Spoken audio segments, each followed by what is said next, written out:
Alright, we've done a bunch of things since the last time we filmed. I'm not even sure what we showed, but we've got our little wiring system here going into our pipe. And got all the brackets on. And I finally got mad and just cut out this whole section. And that's where the 2 bolts fit. Made it easier to attach that for some reason. reason. Well, here's our other little trick of the trade we've been doing. Got a light so I can see the tunnel. And we've got this little guy right here. Oh, hello. Chill. Got this little guy right here. It's a 90-degree drill adapter, and when you turn it, it turns. And it is how we are going to attach. About 20 bucks at Lowe's. Yeah, it's a good deal, actually. But that's how we're going to attach this guy, or that's how it is attached. Because this heat guard slides over here, and it completely covers this. You never can even see this whole hole. I mean, it doesn't even. I don't know. It's a little rough. So we got a mallet. But I mean, shoot, you can't even tell there's anything going on under there. Bam. That's the whole idea. So what we do is we take. I've altered some sockets.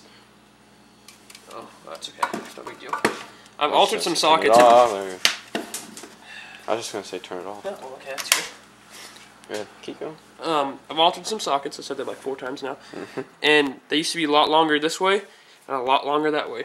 And I made them so that they would only fit this screw just perfectly. And what they do is I stick them in here, and then we attach one of these right here, and then a socket that fits this, and a socket driver or a ratchet, and we have this piece of contraption to where when you turn the socket, it rotates that. So this, you snake this in here, and you gotta finagle it, there's a good word for you, onto the screws inside there. And I just dropped this. And you gotta attach this. And what you do is you hold on to the stock, the handle. The handle. And Neil applies pressure with a rod through here. Here, let me, well, I don't know if the camera will be able to, does it blind the camera? Yeah, it blinds the camera. Okay.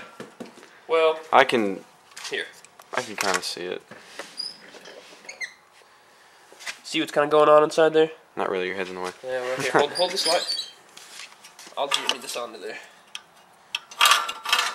Which one is this? You gotta kind of work with it. It's really tricky. But this ends up sitting right on there, like so. And then you twist. And then you put your ratchet in there. And then Neil has to apply pressure on the top so that it'll hold it on a position. And you just crank it. And you gotta work each one back and forth a couple of times till you get loose enough where you can use pliers and kind of yank it off. That handle's not going to go anywhere because I mean you're torquing those bad boys in, and we're using lag screws. They're about this long. You got to be real careful because you need to drill holes just a tad bit smaller than this because this is going to grab a lot, and you risk splitting this whole thing. Which we've done. We've done once, and we had the holes messed up another time. So this is the 3rd handle we put on here. And you also want to make sure, notice how the grain, you want to make sure the grain is running with the screw. This would be against the screw, but this is with the screw. So that way it's easier to grab and it won't split near as much. You should see our old one. This is one of our old ones. It still looks amazing. We just kind of jacked it up on the top. And we just took a router and we buzzed this to get, so we could get smooth on the pipe. And then the old one, you notice how this one is going against the grain opposed to this one. And see what happens. So hopefully that won't happen with this guy. And yeah, we like this guy. We do. And we've already got our trigger. We're gonna put in there just a piece of C-channel. Cut an angle. That I nibbled. We may have to make another one.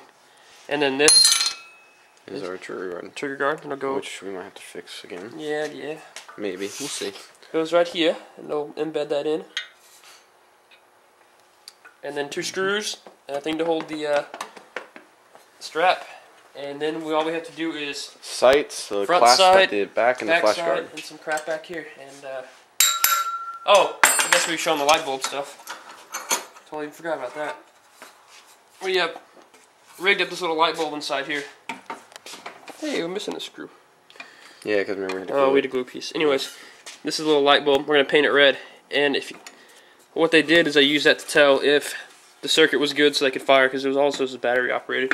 And if you remove these 3 screws, take this little cap off, there's a couple of wires in there, and we can actually make the little light bulb work, because that's kind of fun. And so yeah, we're gonna get back to work.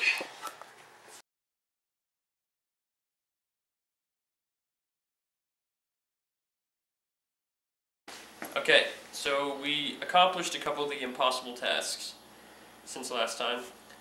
We have I'm not sure if we've showed you this yet, but we have our whole trigger system and front handle finished. Lovely. All the little parts that go to it. We have our near sight. Thank you. What do you... It's late, Neil. And then, I'm not sure, have we showed those in the back? A little clip. We got our leads there, and then we have our little, this keeps the rocket from coming back out. So, yep. And then we have our beautiful new front sight that just got finished. And that's the only way we could come up with doing it, and it was tricky. It's a tricky SOB right there. Tricky, tricky, tricky. Now, I originally said I wasn't going to do this piece out of wood, but I just had to do it. Any other way would have been kind of really tough. But I'll show you how we made this front sight real quick. We took some of a little piece of aluminum. You know, where's the piece of aluminum? Took some of this and did the whole shape of the front sight, and then we made a cutout like so, like this, and these little tabs get bent over the side panel. And what you can do is then you drill 3 holes, and you use this little guy called the nibbler. Nibbler. And what it does is this thing goes up into the hole, and then you can nibble out a little bit at a time. That's why they call it a nibbler. And you can cut away little pieces at a time, and that's how you get your nice little shape there. And then we glued it also with a pop rivet so it wouldn't ever come undone. And now we just await the flash guard. Well, the back piece, yeah. It's not really a flash guard. You should see his face right now. It's kind of like, I don't care. But yeah, and then we'll put that on there, and then we'll show you guys the paint job, and it's gonna be pretty kick-ass, I'd say.